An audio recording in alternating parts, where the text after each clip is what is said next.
demonstrate the experiment percentage of iron, determining estimation of percentage of iron in a hematite ore solution.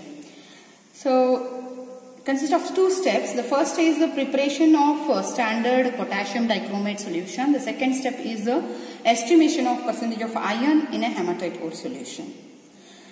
The potassium dichromate, it is a good oxidizing agent. You have to take a known quantity of potassium dichromate crystal in a standard flask, and you should introduce by means of a funnel. Usually around 1 gram of potassium dichromate crystals are taken. It is easily dissolved in water. So you have to directly introduce the water and dilute it. So first dissolve the crystal. So I will introduce a little quantity of water, then stir it well. It will completely dissolve. After complete dissolution, you dilute it and make up to mark.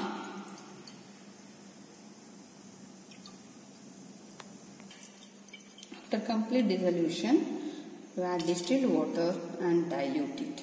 Make up to mark.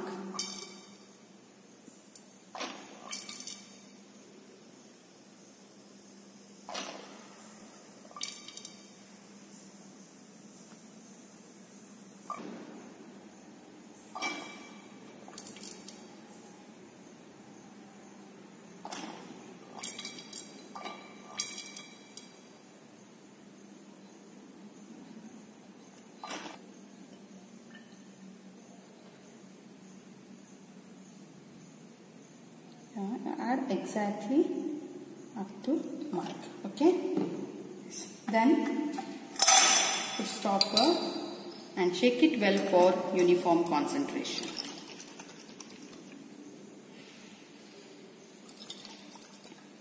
And the prepared solution should be taken in the burette. The burette is filled with the potassium dichromate. Okay. For that, you wash the burette, rinse the burette with the potassium dichromate solution, and then introduce. So it is already, I will just introduce potassium dichromate.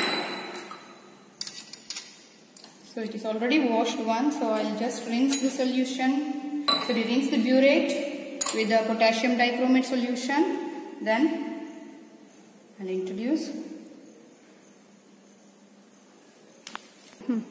Fill the burette with the potassium dichromate and take one initial reading. Okay, so I just fill and I adjust to 0, and I'll adjust to 0. It should coincide with. Second step is the estimation of percentage of iron in a hematite ore solution. So for that purpose, you have to pipette out 25 ml of hematite ore solution. So I'll take 2 conical flasks. To both the conical flasks, I'll introduce 25 ml of hematite ore solutions. To each, I'll introduce 25 ml of hematite ore solution. So here we use an external indicator, potassium ferricyanide.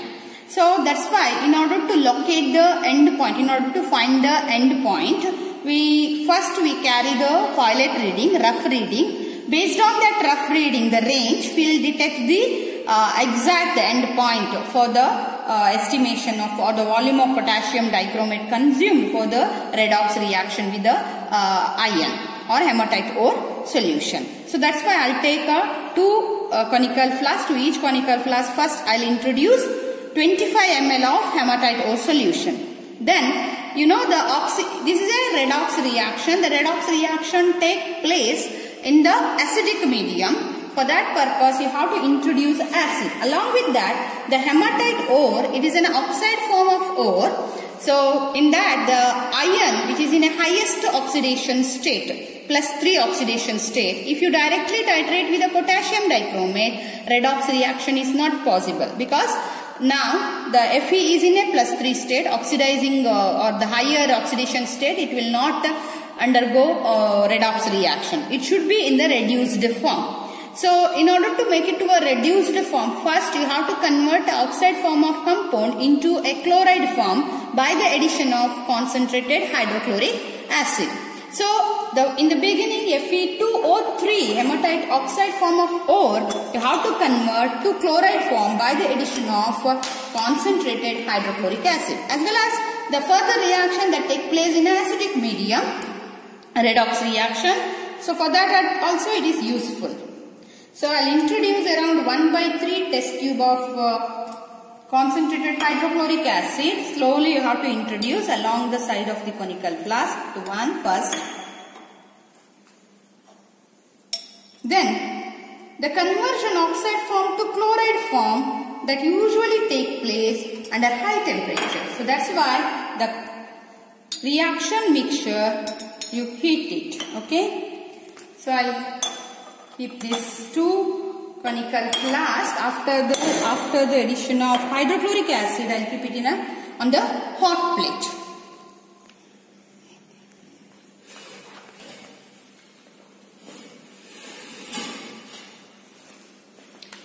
See how much you have to heat. That is mainly absorbed by the color change. So this is something yellow color solution should change to orange red color solution. Then further, this yellow color, when it changes to orange red color, that indicates the formation of ferric chloride. So you have to convert the ferric chloride solution to a ferrous chloride solution. So it is possible by the addition of a reducing agent, stannous chloride. So when you add a stannous chloride to this orange, to the hot solution, the orange red color hot solution, when it changes to orange red color, you have to introduce stannous chloride. To that hot solution, when you introduce the stannous chloride, so ferric chloride is converted to ferrous chloride. At the same time, the stannous chloride changes to stannic chloride. Again, that is indicated indicated by the color change. That is orange red color. Further on addition of stannous chloride should changes to, turns to orange red color. You add stannous chloride dropwise until it changes to colorless. You have to introduce until it changes to colorless. Say I'll introduce dropwise.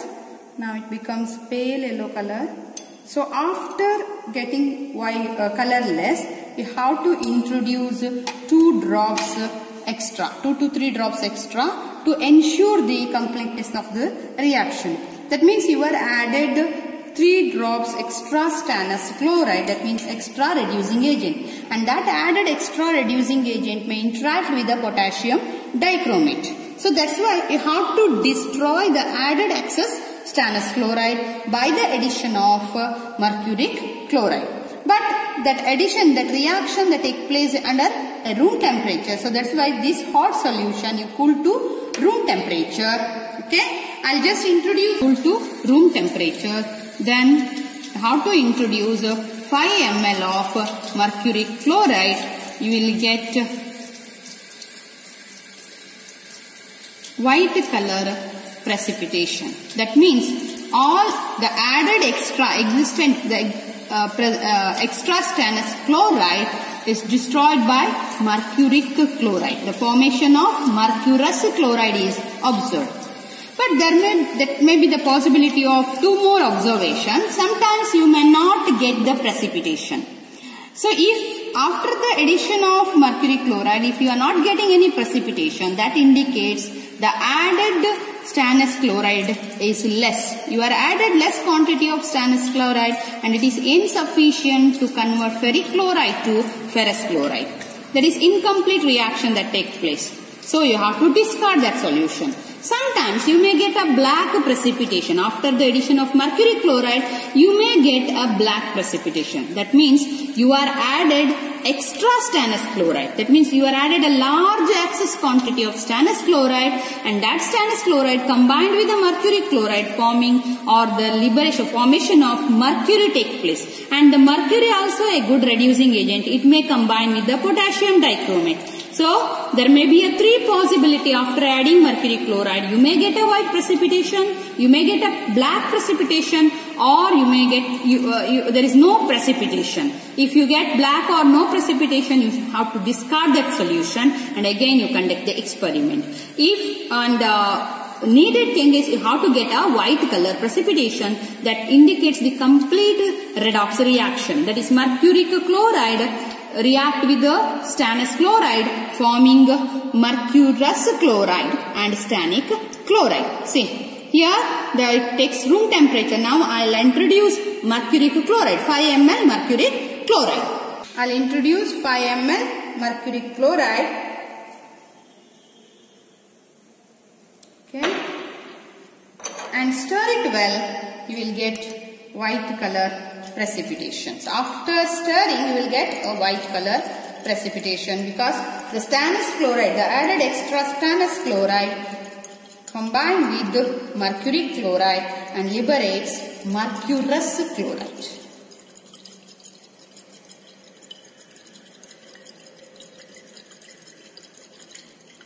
Yeah, you will get a white color precipitation, that is mercurous chloride,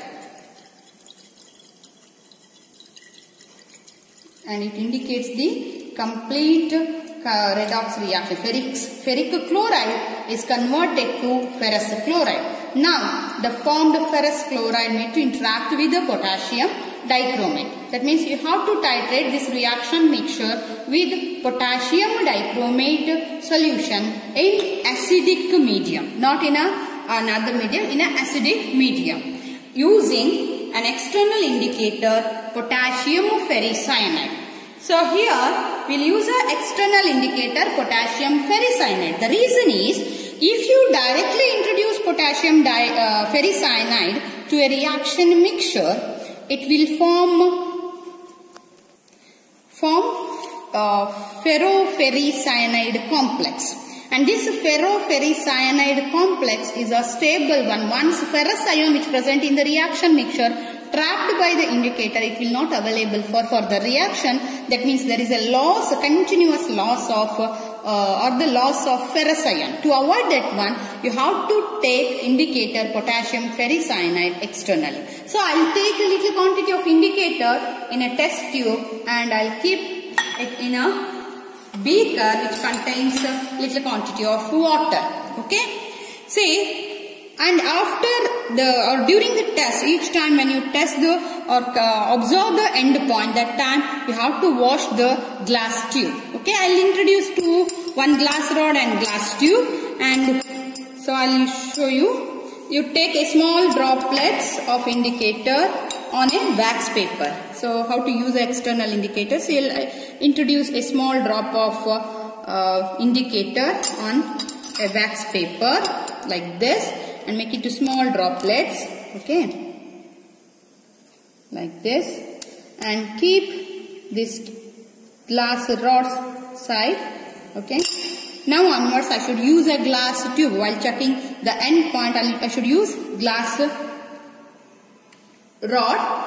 To this reaction mixture, I have to introduce 2 test tube water, because just to dilute the solution. Otherwise, there is a large quantity of Fe2 plus ions lost.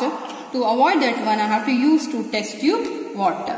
Okay, dilute. Next step, you have to carry the titration against, or you carry the titration against potassium dichromate that is taken in the burette. See, here I will take the indicator and a beaker. Okay, in that I will take water.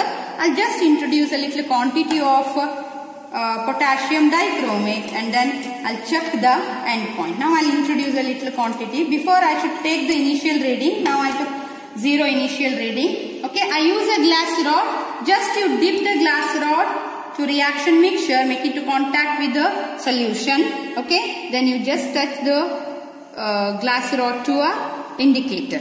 You will get a blue color that indicates the formation of ferroferricyanide. That means Fe2 plus ion present in the reaction mixture. Still, that means that the reaction is not complete. Again, you add little quantity of potassium dichromate and check it.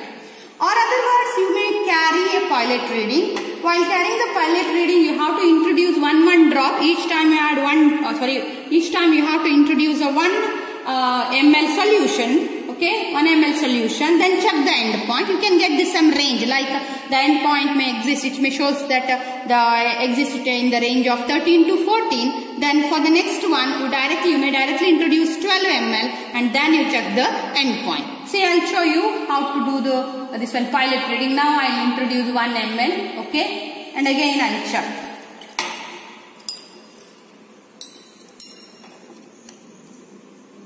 So again still it is blue. That means it is not in that range. The end point not lies in that range. So again I will introduce 1 ml. Again I will check. Okay, likewise you have to introduce continuously introduce potassium dichromate and check the end point. You may get the range. Like it may be exist in the 13 to 14 range, or 14 to 15 range, 15 to 16 range. Once you get the range, again you conduct the next trial. Whether you prepare a fresh solution and titrate against a potassium dichromate solution. You know the range. So that's why if the range, if the color change you observe between 13 and 14, you add 12.5 directly and then you find the end point. Okay. Now I'll show you how to detect the exact end point. Okay. So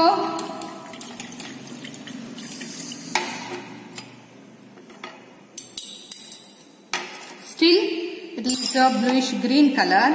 Okay. Again I will introduce little quantity.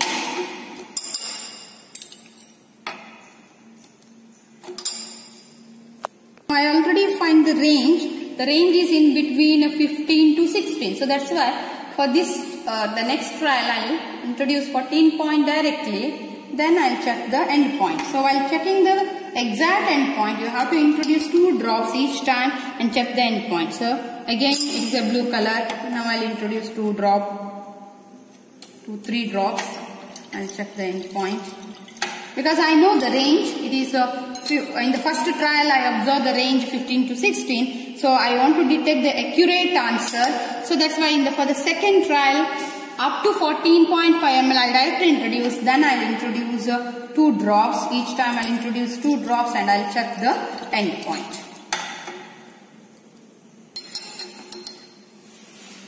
Still it is a color. Again I will introduce 2 drops. And after each addition near the end point, you stir it well. You shake it well. See, again it is a blue color. Likewise. So it is by trial and error you can easily find out the end point. Exact end point. Again it is green.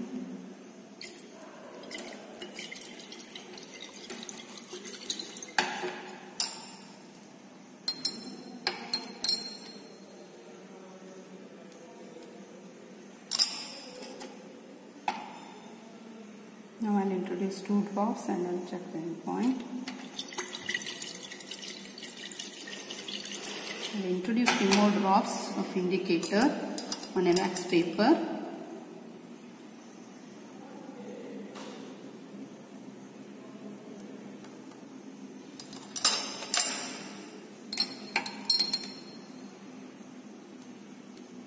Still it is green, imparts green. That means some Fe2 plus ion exists.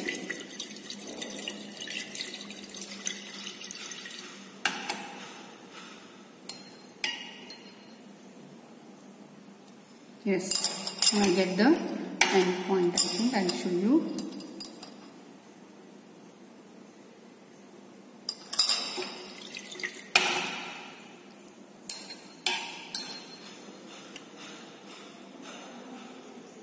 I will introduce 2 more drops. It is near the end point. See, before this is a pale green color. Now it is something greenish with the indicator color. Now I will introduce 1 or 2 drops. I am able to get a sharp end point.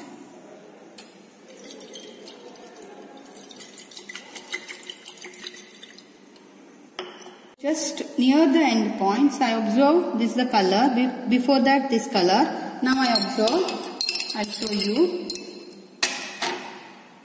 So now you will get a orange, a deep like orange color. So that is the sharp end point. That is the sharp end point. So you will get orange red color. Say, or the color of the indicator. So before the end points, you will get something like green color. Sometimes you may get this type of color. Again, it depends upon the weightage of percentage, the ion present in the sample. Okay. So this is the sharp end point. Now I'll take the reading. What is the exact value? I know the pilot reading is between a 15 to 16 or 14 to up to 14 to 16. That range I got. Actually the pilot reading I got 15 to 16 range. Now I observe the exact reading. What is the volume of potassium dichromate required for the complete oxidation process? Now I will take the reading exact volume of potassium dichromate required for the process. Now it is 15.6 to lower meniscus I observed 15.6 ml of potassium dichromate required for the complete oxidation. My initial reading is 0 and the final reading what I observed is 15.6. I'll write it in the observation book.